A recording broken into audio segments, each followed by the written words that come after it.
hello friend नमस्कार आ गोटे नुआ वीडियो स्वागत भाई जेबुडू मो राति पाली है ना डेली आमको सेक्शन पाइप बनवाई छाड़ दूसरी आज देख आज आम बहुत गुड़ा धरी बहीचु पुणी थे सेक्शन पाइप बनवाई आम चारि लोक अच्छु जड़े जा परिभ्रमण करने भाई को परिभ्रमण दरकार निहाती तो भाई जाइए आ देखिए मुझे आपन को पछ वीडियो देखी सेक्शन पाइप किन बना जाए अभी भी सेमती ही बनाऊँ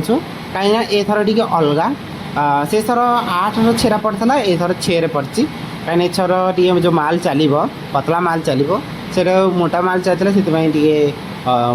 मोटार छेरा जाता है पतला माल चलो से पतला छेरा 8 छेरा पड़ता है 6 पड़ी वीडियो केमती लगुच प्लीज कमेंट मध्यम कहे लाइक शेयर सब्सक्राइब करदे भाई कमेंट निहाती करेंगे मो वीडियो केमती लगुच ठीक अच्छे आउ देख पाते मुझे पूरा जल्दी जल्दी बनाऊँगी कहीं वीडियोटा जल्दी कर देती आम पूरा समस्त मिसिक करूँ कहीं टाइम भी जल्दी एत गुड़ाए ना 2टा 3टा हो जाऊँ